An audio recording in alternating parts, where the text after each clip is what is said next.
diriku lebih setia, walaupun ku tahu cintamu lebih besar.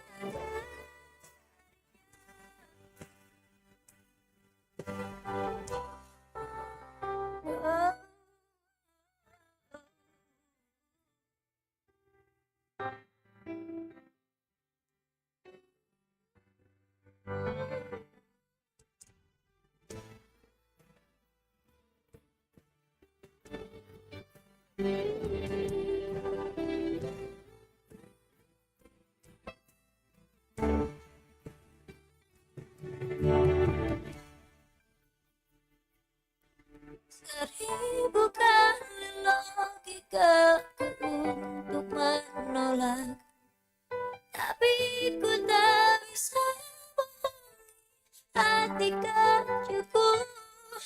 Bila saja diriku ini masih sendiri, pastiku akan memilih, akan memilih.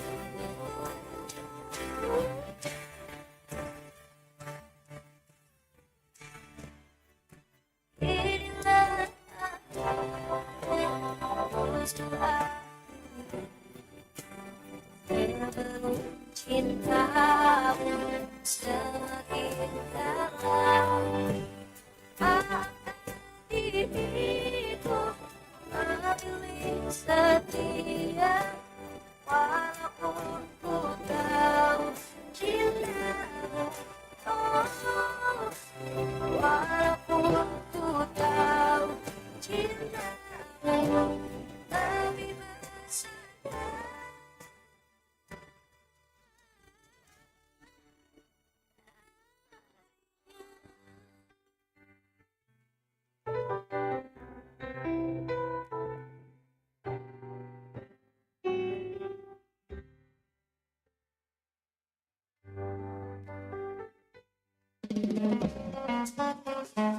Assalamualaikum warahmatullahi taala wabarakatuh. Kami dari Universiti Pendidikan Sultan Idris Malaysia dengan keberamaian pada frekuensi 107.9 FM atau boleh layari www.radioassalam.com.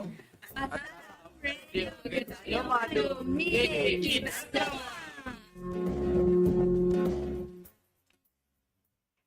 Bismillahirrahmanirrahim. Assalamualaikum warahmatullahi wabarakatuh. Disiarkan dari Jalan Syabdurul Lantai 2, Gedung Utama Fakultas Dakwah dan Komunikasi UIN Araniri, Banda Aceh. Inilah 107,9 FM Radio Getanyo, Radio Assalam.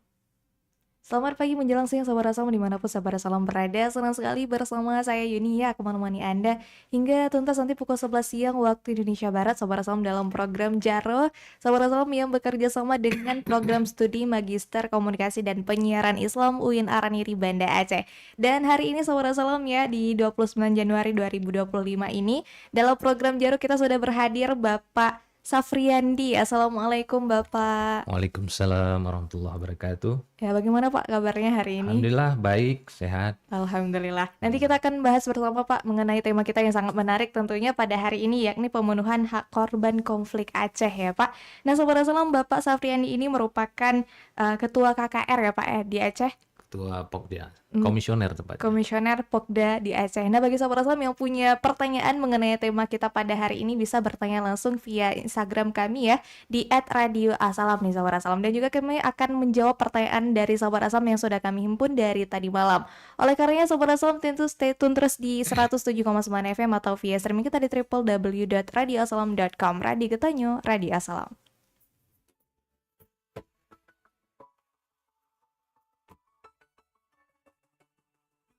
Banyak masalah hidupmu, ku harap dirimu tak usah mengeluh. Percaya dan yakinkan dirimu, kau bisa mengubah keluh jadi senyum. Tak ada satupun manusia yang tak pernah disinggahi, Mungkin inilah cara yang kuasa untuk jadikanmu lebih dari dewasa. Senyumlah, syukuri hidupmu, tunjukkan pada dunia bahwa kau mampu. Masih banyak yang lebih susah hidupnya. Senyumlah, syukuri hidupmu.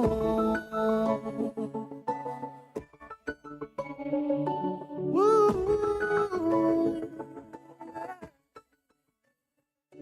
Tak ada satupun manusia yang tak disinggahi. Mungkin inilah cara yang kasar, jadikan lebih dari sa. Senyumlah, syukuri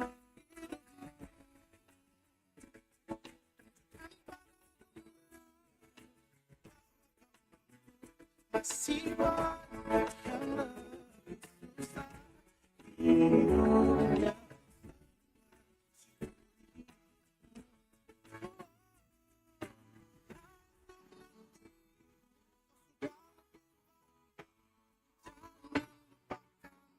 Masa sulitmu ceritakan cara jadi senyumlah, syukuri hidupmu, tunjukkan pada dunia yang susah hidupnya. Syukuri hidupmu.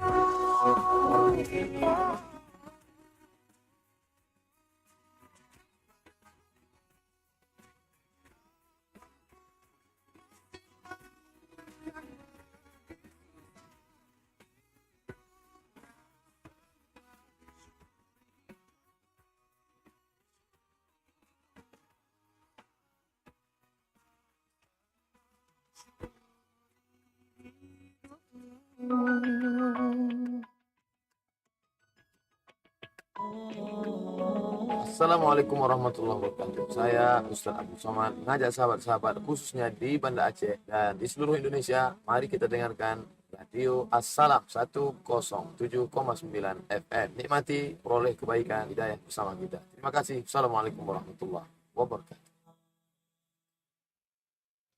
107,9 FM Radio Gatanyo, Radio Asal. Masih bareng ini Sobat Asal dalam program Jaro. Dan juga bersama Bapak Safriandi nih Sobat Asal mengenai tema kita hari ini yang akan kita bahas bersama, yakni pemenuhan hak korban konflik Aceh.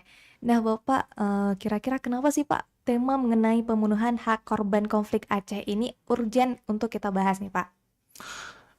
Baik, terima kasih pertama untuk kesempatannya saya diundang kemari untuk kita diskusi ya terkait tema pemenuhan hak korban. Jadi perlu diketahui bahwa memang di Aceh ada satu lembaga sekarang yang namanya Komisi Kebenaran dan Rekonsiliasi Aceh. Nah, komisi ini dibentuk itu karena ada sebuah klausul di Perjanjian Damai Helsinki bahwa di Aceh akan dibentuk sebuah komisi keadilan transisi untuk kemudian memberikan keadilan dan pemenuhan hak kepada korban konflik yang sudah terjadi di Aceh hampir 30 tahun. Jadi urgensinya di situ, supaya kemudian masyarakat Aceh yang terdampak konflik dari generasi ke generasi itu mendapatkan posisi keadilan ya sebagai sebuah harkat martabat yang memang harus dihormati, dijunjung tinggi oleh siapapun di Republik ini, begitu kira-kira. Oke Pak, kira-kira kilas baliknya atau peristiwa yang terjadi di masa lalu saat 2 dekade atau 3 dekade lalu saat konflik Aceh itu bagaimana Pak? Ya, banyak literatur mungkin bisa kita kita gali kembali.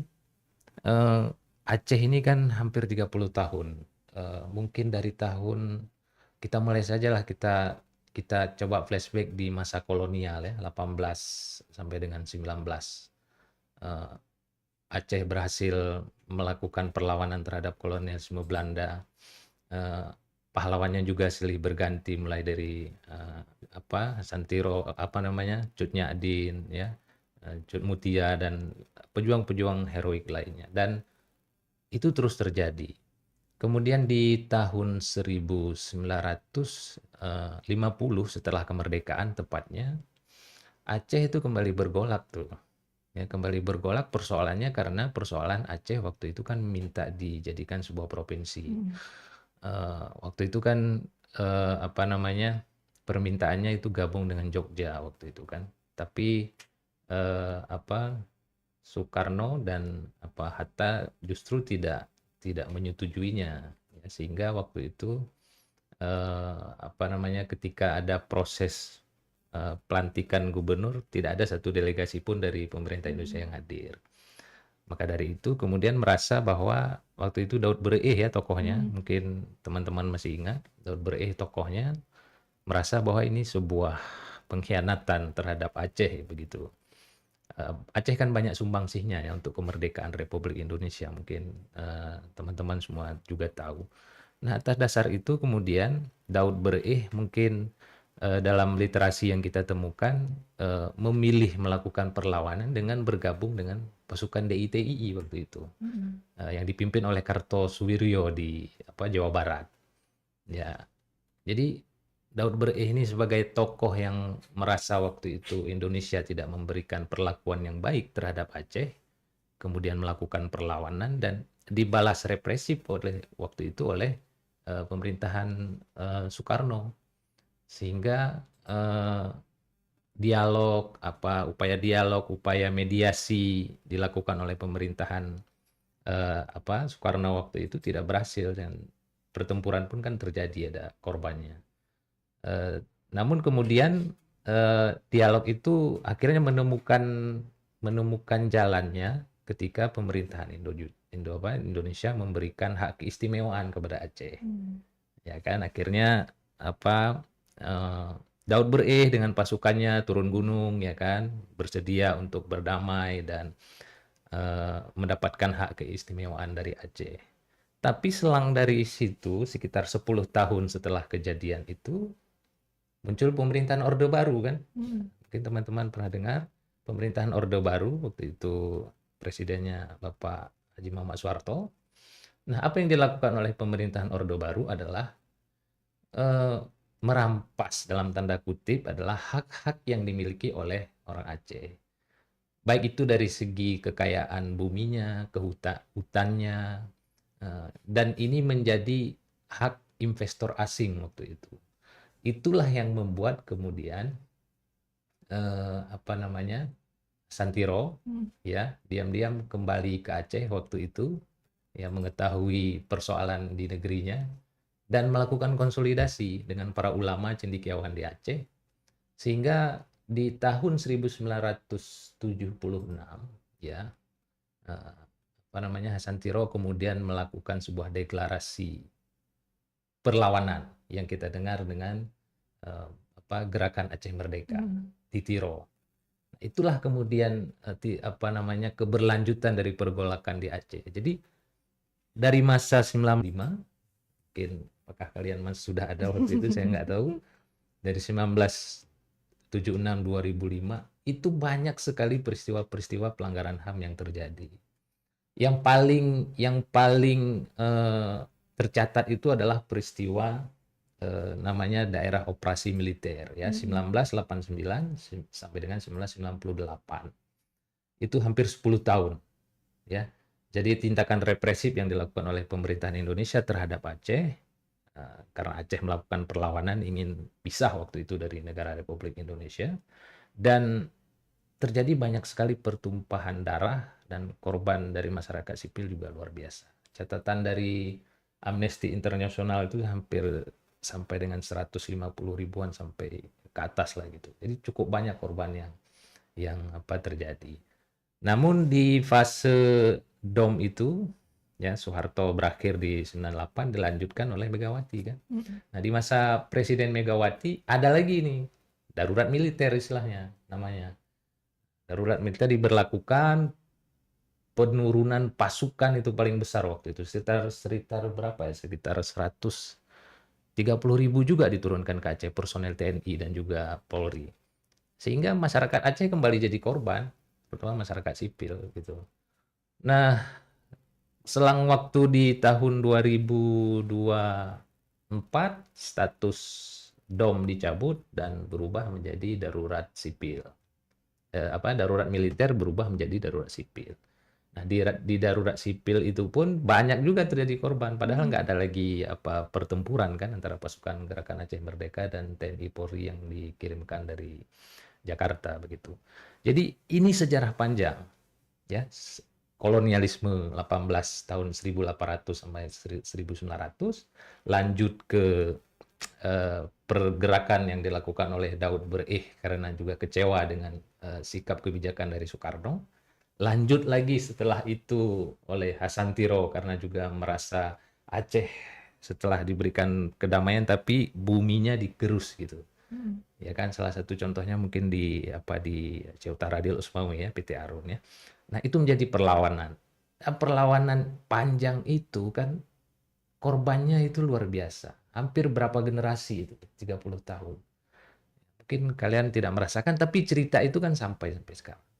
Nah, mirisnya adalah sampai hari ini korban dari masyarakat Aceh itu belum menemukan keadilan yang harusnya diberikan oleh negara. Makanya waktu MOU Helsinki, salah satu juru runding waktu itu ya, Martti Ahtisaari, nanti bisa dicari, dia adalah juru runding dari Finlandia, mengatakan ini kan banyak korban di Aceh. Ya, apa mau dibiarkan begitu saja tidak ada pertanggungjawaban dari negara? Buatlah KKR. Komisi Kebenaran dan Rekonsiliasi sebagai salah satu mekanisme untuk mencari keadilan bagi para korban konflik di masa perang. Jadi begitu sejarahnya, memang kita ini sejarah perlawanan terus, ya, sejarah heroik terus, tapi negatifnya adalah korban dari masyarakat sipil itu berjatuhan. Jadi kira-kira kurang lebih seperti itu sejarah di Memang pasti setelah ada kejadian itu pasti dirasakan oleh korban dampak yang begitu banyak ya Pak ya. Iya. Dan nanti kita akan sambung Pak, kira-kira dampak apa saja yang dirasakan oleh korban konflik Aceh ini. Ya sama-sama, oleh karenanya stay tune terus di 107,9 FM atau via streaming kita di www.radiosalam.com. Radio Getanyo, Radio Salam.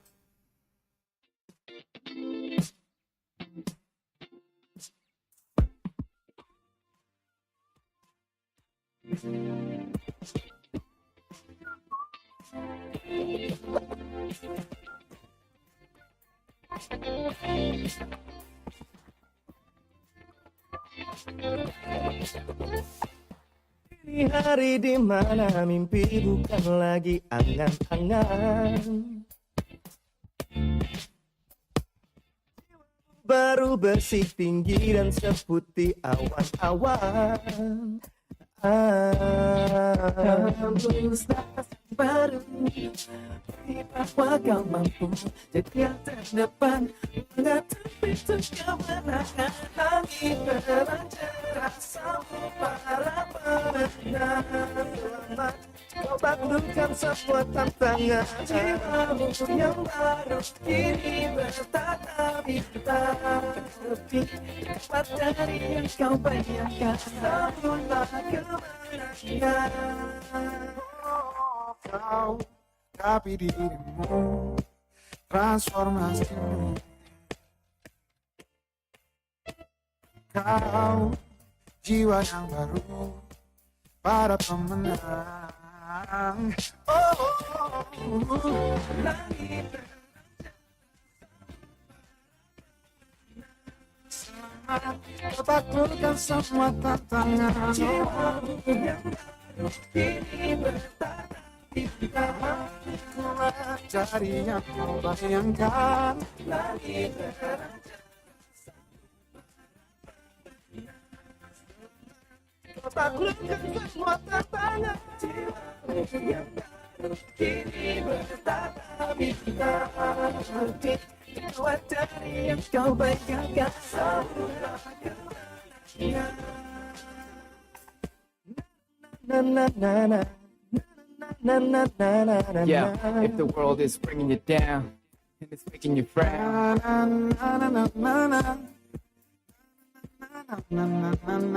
you gotta show 'em who's the best and who's fresh.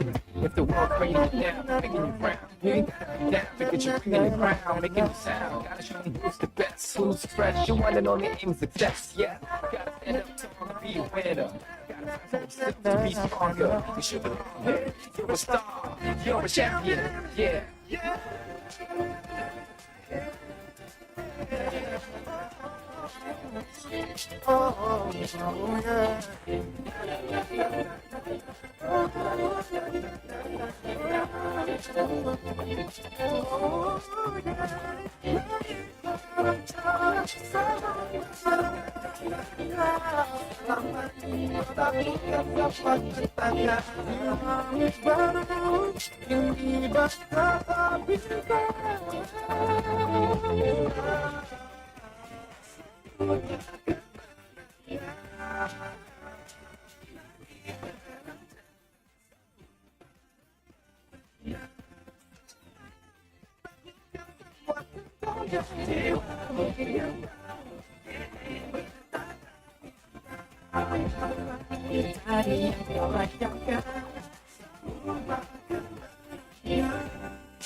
Seratus 107,9 FM Radio Getanyo, Radio Assalam masih bareng ini Sobat Assalam dan juga Bapak Safriandi di sini ya dalam program Jaro nih Sobat Assalam yang mengangkat tema tentang pemenuhan hak korban konflik Aceh.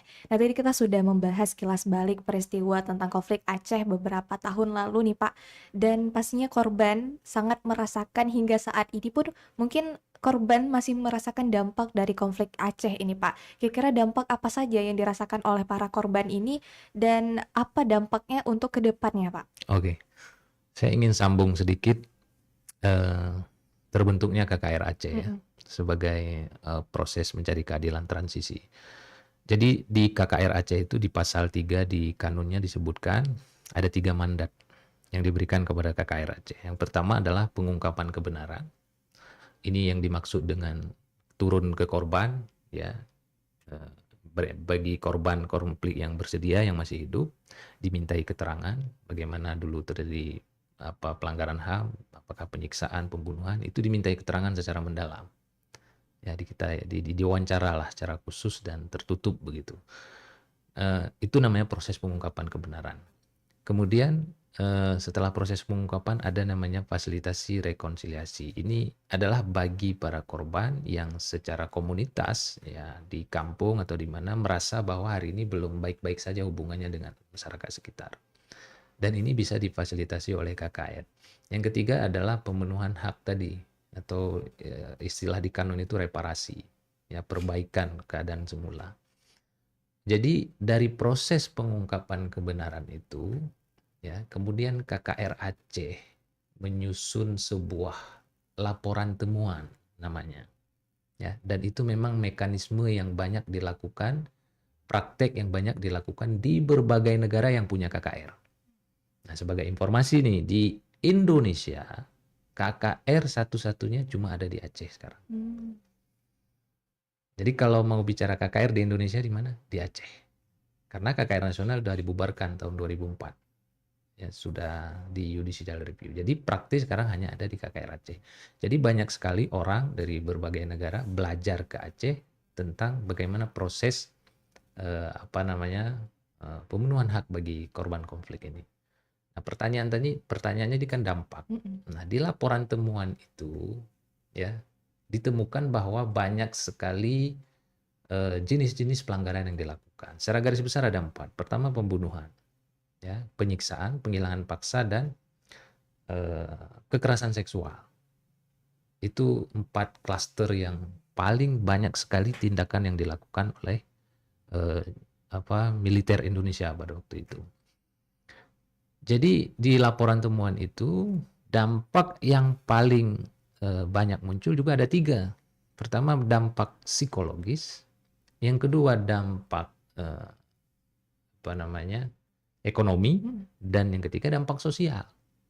Dampak psikologis, kalau misalnya kita sekarang ketahui ada korban konflik masih di kampung kita, nah itu kalau kita tanya, ya kita flashback kembali, itu banyak yang nggak sanggup menceritakan tuh. Dia mungkin sudah melupakan, tapi ketika ditanya lagi, itu banyak yang tidak sanggup menceritakan. Saking perihnya mungkin peristiwa yang terjadi di masa lalu. Itu dampak psikologisnya. Jadi sampai sekarang ada yang mungkin masih terganggu psikologisnya, harus rawat inap gitu. Kemudian dampak ekonomi. Nah, dampak ekonomi ini random. Korban konflik itu tidak mesti orang miskin. Ya kan? Pada waktu konflik bisa jadi dia juga orang yang berada. Ya, tapi walaupun orang berada, kalau haknya sudah dicabut, rumahnya dibakar misalnya, harta bendanya hilang, keluarganya juga dibunuh. Nah, itulah hak yang harus dikembalikan. Dan itu sampai sekarang yang kasihan ya yang belum punya pekerjaan, korban konflik yang dulu disiksa, dia cacat, ya kan, nggak bisa mencari nafkah karena cacatnya itu. Nah, itulah yang terjadi sekarang. Korban konflik yang begitu yang kita kasihan lihat. Yang ketiga, konflik sosial itu tadi, dampak sosial. Masih ada beberapa kasus di beberapa desa itu yang kalau mungkin teman-teman pernah dengar itu istilah cuak. Dianggap pengkhianat kalau bahasa kita.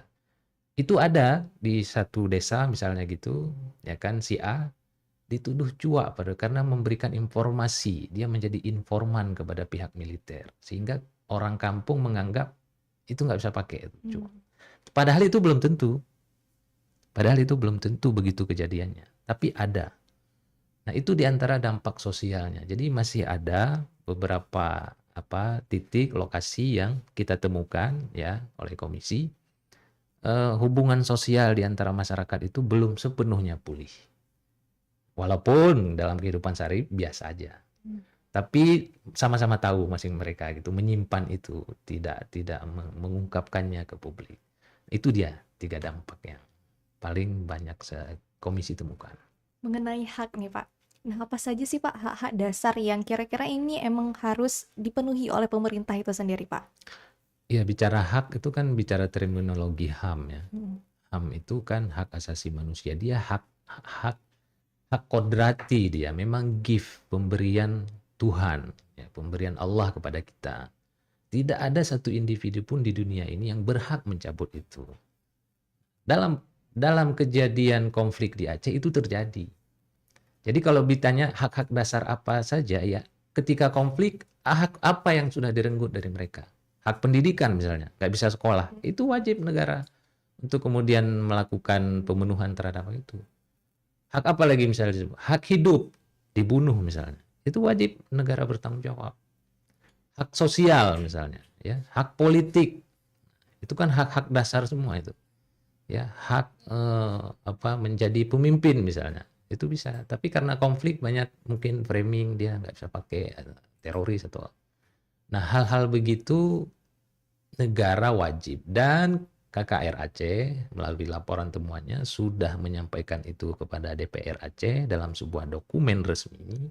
Di situ merekomendasikan bahwa korban konflik yang ada di Aceh ini menjadi tanggung jawab sepenuhnya dari pemerintah, baik itu pemerintah daerah dan pemerintah nasional. Kurang lebih seperti itu. Ya Pak, kalau mengenai hak-hak tadi ya Pak ya, apakah memang sudah diberikan secara penuh nih kepada korban konflik Aceh atau masih belum?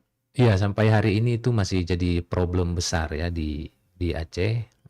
Dari proses pengungkapan kebenaran ada sekitar 5.000 data yang berhasil dikolek oleh KKR Aceh. 5.000 data itu terlihat kecil ya, masih kecil presentasenya dibanding jumlah korban yang ada selama 1976 sampai 2000, kecil sekali masih. Tapi walaupun 5.000, susahnya luar biasa ini kita advokasi. Kendalanya di mana? Kendalanya kita lihat pertama di kesiapan pemerintah ya untuk bertanggung jawab terhadap korban konflik masa lalu ini. Kesiapannya berupa apa? Berupa kebijakan. Seringkali misal kalau kita ngomong ke pemerintah ini Pak ada korban sekian ini kebutuhannya, tapi kebijakannya belum ada tentang itu. Nah KKR berusaha untuk mengadvokasi, oh kebijakannya belum ada, aturannya belum ada, yuk kita buat. Nah, kita inisiasi. Terus kemudian misalnya anggaran. Nah ini kan klasik ya, persoalan anggaran. Ya mau gimana orang korbannya udah minta ini, minta itu, ada yang sebutkan rumah, beasiswa untuk anaknya, atau modal usaha begitu. Tapi begitu kita address, kita sampaikan ke pemerintah, ini anggarannya masih belum ada. Nah beruntungnya kemarin di tahun 2023 ada sekitar 235 kalau saya nggak salah itu masuk kategori korban apa namanya yang diberikan kompensasi oleh pemerintah. Dari 5.000 ada 235 yang sudah terrealisasi. Itu per orang itu mendapat bantuan waktu itu dengan skema bantuan sosial sekitar 10 juta per orang. Dan secara angka mungkin itu kecil sekali karena korban konflik itu sebetulnya tidak hanya bicara ganti rugi uang sebetulnya. Kalau misal yang nggak ada yang korban nggak butuh uang, tapi dia butuh pemulihan psikologis ada. Tapi ya kita harus terima itu sebagai bagian daripada niat baik pemerintah untuk mau membantu korban. Sampai hari ini kendalanya adalah di anggaran dan juga keberpihakan kebijakan baik di pemerintahan kita di daerah maupun di nasional. Mudah-mudahan ya kita berharap pemerintahan baru nanti di bawah gubernur baru dan juga presiden baru ini ada angin segar lagi bagi korban konflik di Aceh. Nah, kita harapkan semoga ada kebijakan khusus ya Pak ya yang memperhatikan para korban konflik Aceh ini. Ya, tentunya Sobat Assalam ya, bagi Sobat Assalam yang ingin bertanya lebih lanjut mengenai tema kita pada hari ini yakni pemenuhan hak korban konflik Aceh, segera bertanya nih di Instagram kita di @radioassalam.com. Stay tune terus di 107,9 FM atau via streaming kita di www.radioassalam.com.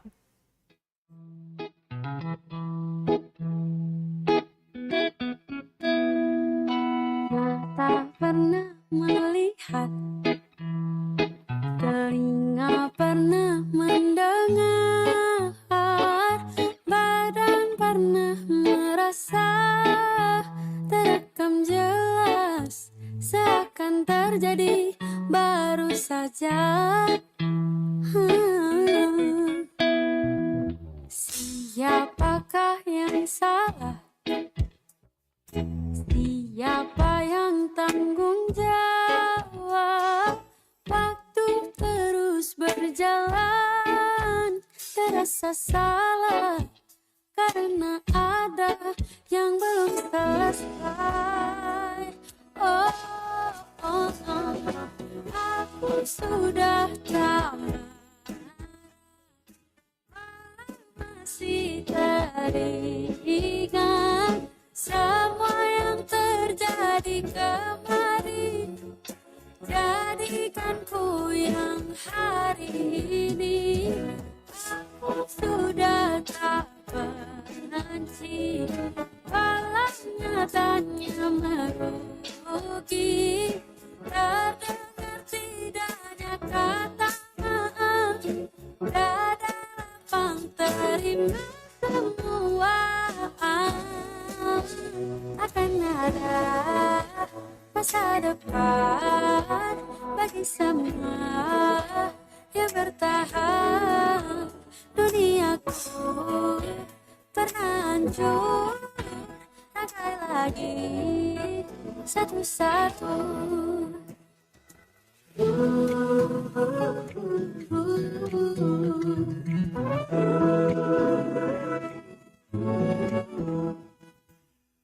Semua kan paham, dan tak semua katakan semua harus terjadi. Kini kata sendiri lagi. Aku akan coba pahami. Aku sudah tawar masih teringat.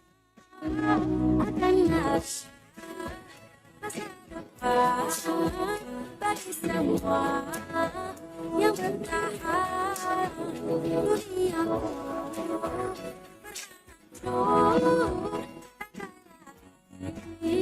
satu-satu.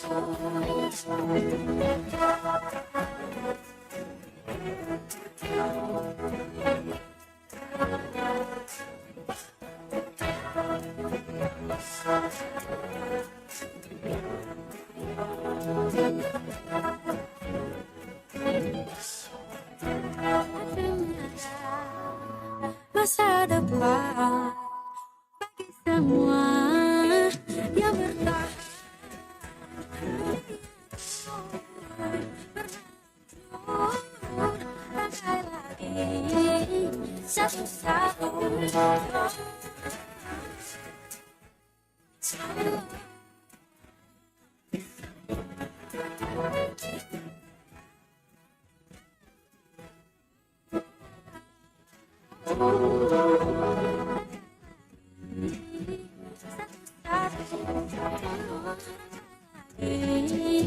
Satu-satu.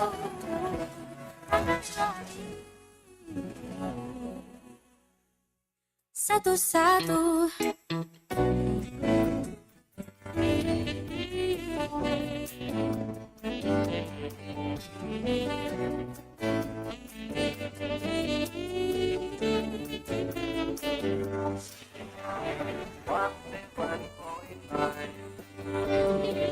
Assalam FM.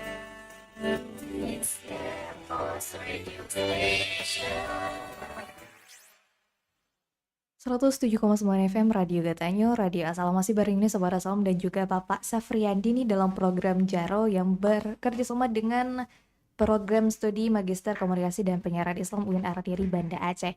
Nah Pak, selaku Bapak nih komisioner KKR Aceh nih Pak, periode tahun ini nih, kira-kira dalam pemulihan para korban konflik Aceh, apa saja Pak kendala yang Bapak hadapi ketika ingin melakukan pemulihan terhadap korban Aceh ini Pak?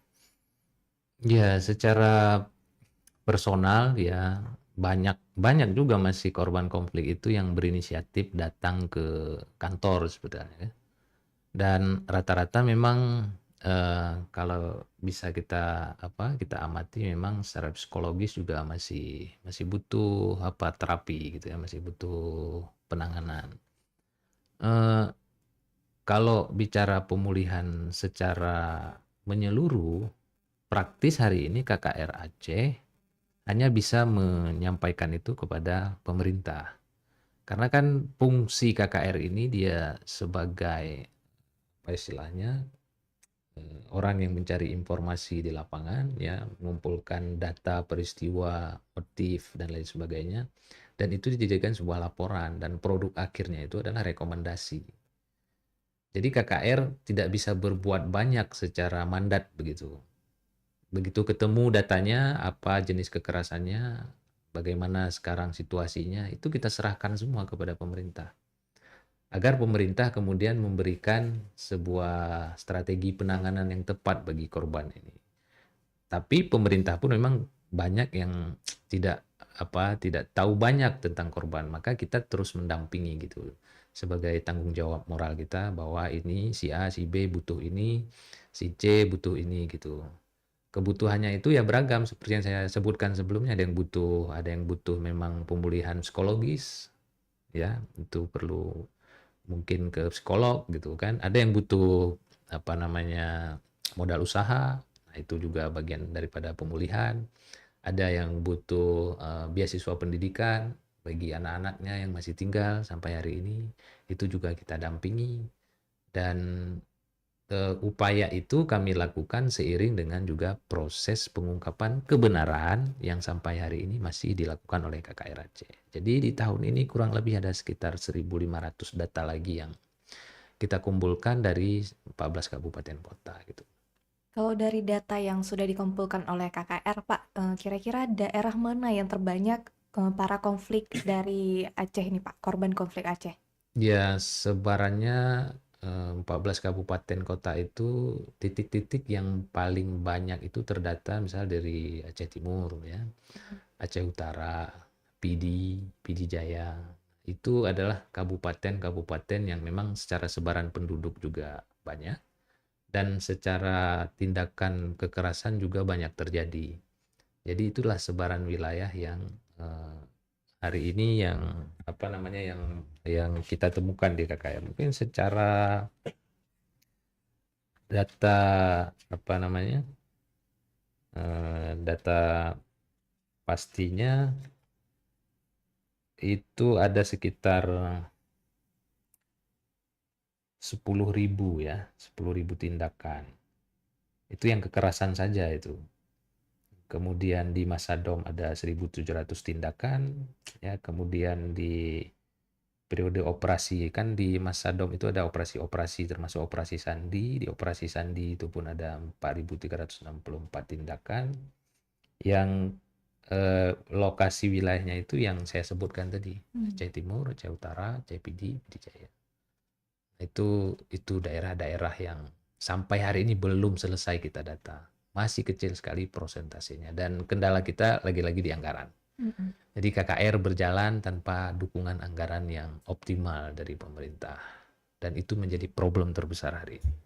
Ya, kita harapkan semoga pemerintah mendengar ini, Pak, ya, dan bisa memberi anggaran lebih untuk KKR. Semoga karena kita intensif komunikasi ya dengan DPR, terus kita sampaikan dengan mudah-mudahan nanti gubernur terpilih kami bisa ketemu untuk menyampaikan perkembangan update terbaru bahwa KKR disupport lah nih anggarannya gitu. Supaya maksimal gitu. Korban-korban yang belum kita tangani itu bisa kita kolek dulu datanya. Kita rekomendasikan ke pemerintah. Pemerintah terserah apakah mau dikasih datanya ke Baitul Mal misalnya, ke Dinas Pendidikan atau ke Dinas Perumahan dan Kemukiman ya. Kemana saja yang mungkin pemerintah address itu data, kita nggak masalah. Jadi KKR tidak masalah, justru itu sangat baik sekali. Apalagi kalau bisa diadres langsung ke anggaran nasional kan. APBN gitu, jangan pakai APBA. Langsung kita address ke APBN. APBN gelontorkan ini untuk korban konflik orang Aceh ini ya. Tolong, akan begitu kira-kira. Dan KKR bersama komisioner terus dan akan terus melakukan komunikasi itu. Karena pejabat berganti, kesulitan kita waktu datang pejabatnya si A, datang kedua kali pejabatnya ada ganti. Jadi mau nggak mau secara teori komunikasi, ya kan, itu harus intensif secara interpersonal dan juga kelompok kan gitu kan. Di teori komunikasi mungkin belajar kan, komunikasi kelompok dan komunikasi interpersonal itu terus dilakukan oleh KKR Aceh. Begitu kira-kira. Ya, Sobat Assalam, nanti kita akan mendengar nih kira-kira apa harapan dan juga solusi yang diberikan oleh Bapak Safriyadi untuk para korban konflik Aceh, terutama dari Komisioner KKR Aceh nih, Sobat Assalam. Solusi terus di 107,9 FM atau via streaming kita di www.radioassalam.com.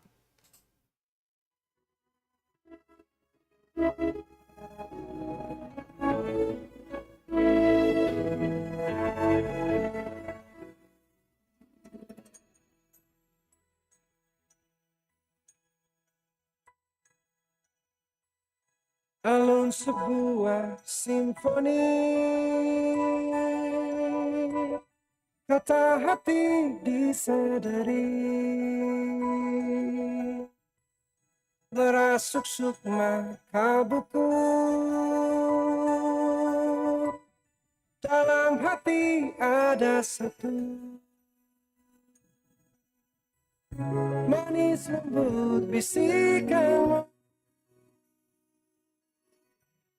merdu lirik suaramu, bagai pelita hidupku.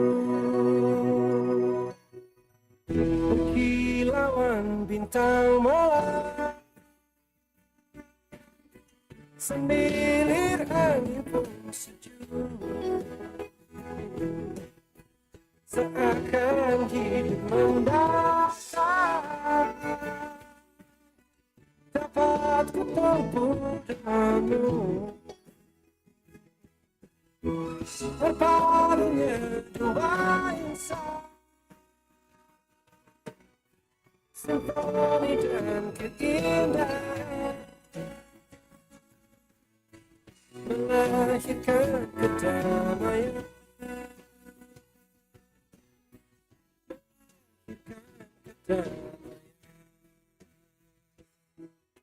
Syair dan melodi, kau bagai penghapus pilu,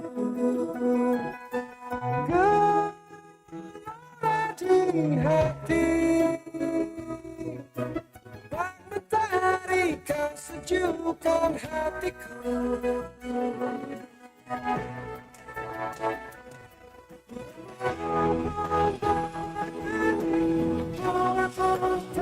Senyum melihat kau hibur hatiku,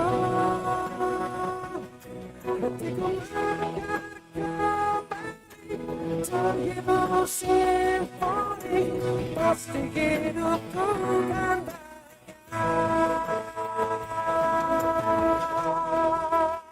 melodi, kau bagai penghapus pilu, gelap di hati, bak mentari kau sejukkan.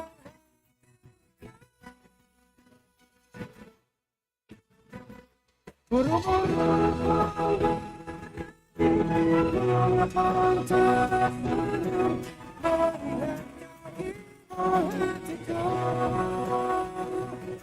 hatiku mendengar kembali terhibur simfoni, pasti hidupku kan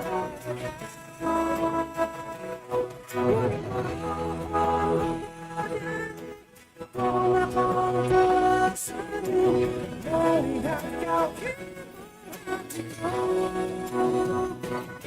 hatiku mendengar kembali terhibur simfoni, pasti hidupku kan.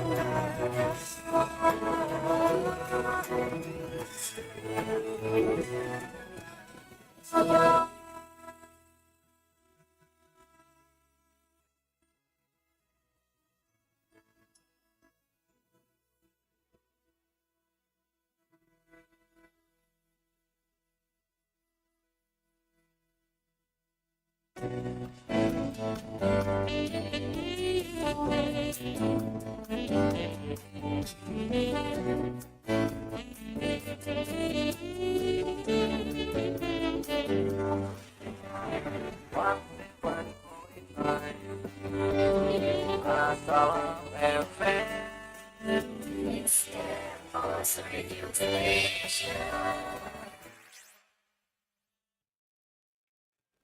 107,9 FM Radio Gatanyo, Radio Asal. Masih bareng ini Sobat Aslam dan juga Bapak Safriani di sini mengenai tema kita pemenuhan hak korban konflik Aceh. Nah Pak, tak terasa kita sudah berada di ujung talk show nih Pak, dan kita ingin mendengarkan harapan Bapak ke depan untuk para kebijakan pemerintah ya untuk korban konflik Aceh ini, dan juga harapan Bapak untuk para pemuda Aceh nih Pak. Ya, dari sisi kita KKR sebetulnya kita berharap bahwa pemerintahan terbaru ini nanti ya, gubernur yang baru dilantik itu punya kebijakan yang strategis untuk korban konflik masa lalu, karena ya korbannya kan keluarga kita semua sebetulnya, orang Aceh sendiri. Nah, persoalan itu bagaimana mekanisme kebijakan anggarannya tentu pemerintah yang lebih paham, ya kan, plot mana yang bisa dianggarkan. Atau kalau memang anggaran kita terbatas, mungkin bisa diadvokasi ke anggaran pusat begitu. Sehingga persoalan pengungkapan kebenaran dan pemenuhan hak bagi korban konflik yang sudah didata oleh KKR itu bisa dicicil ya penuntasannya. Saya tidak ingin mengatakan bahwa ini harus sekaligus, enggak. Bisa kita cicil sebetulnya karena kita paham situasi anggaran kan. Oleh karena itu yang paling penting adalah kebijakan di masa depan itu harus lebih pro kepada korban konflik. Yang kedua, bagi anak muda, ya ini bagi anak muda saya harapkan teruslah datang berkunjung ke KKR Aceh. Nah, alhamdulillah selama ini terutama dari kampus UIN, dari prodi apa itu ya, di politik ya, sospol, FISIP, Pak. FISIP. Nah, itu ada beberapa kali juga mahasiswanya magang di KKR ya untuk belajar tentang KKR Aceh. Kenapa perlu belajar tentang KKR Aceh? Karena ada histori perlawanan di sana, ada histori pelanggaran HAM yang itu pedih sekali dampaknya bagi masyarakat Aceh. Jadi kita belajar dari situ. Jadi bahwa kekerasan pernah terjadi di Aceh, kenapa itu terjadi, itu harus dipelajari, harus diketahui. Agar di masa depan itu tidak terulang kembali. Karena hidup dalam konflik itu tidak ada enaknya. Ya kan? Damai kita bisa melakukan apa saja, ya kan? Bisa podcast kayak gini kan. Kalau masa konflik nggak bisa. Ya kan? Ngopi enak kemana-mana. Kalau udah konflik nggak bisa, di rumah aja kita. Karena takut jadi korban salah tembak, salah tangkap, dan lain sebagainya. Jadi generasi muda itu harus paham sejarah. Ketika sudah paham sejarah, bahwa konflik di Aceh itu tidak enak, dan dampaknya sangat tidak nyaman sekali, dan ke depan jangan kita ulang lagi. Itu yang paling penting. Tidak adanya keberulangan di masa depan.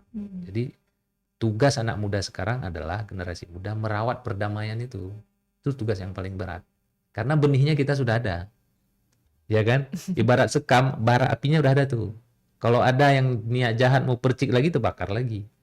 Nah, jadi tugas generasi muda menjaga itu supaya jangan ada bara api konflik lagi. Kalau enggak repot kita ini. Kalau kemana-mana konflik ya nggak enak lah pokoknya. Ya, itu aja mungkin harapan saya secara pribadi kepada pemerintah dan juga generasi muda. Semoga Aceh terus damai, Aceh terus sejahtera.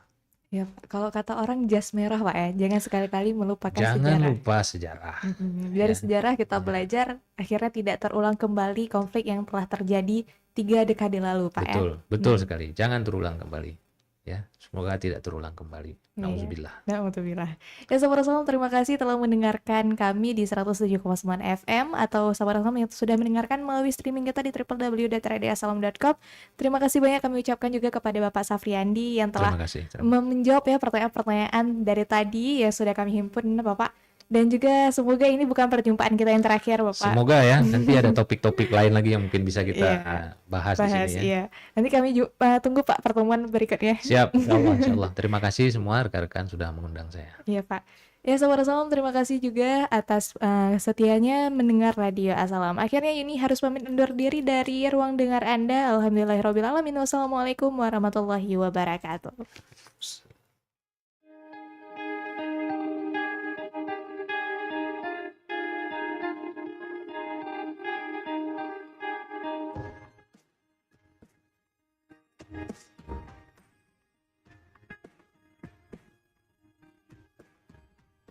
Ingat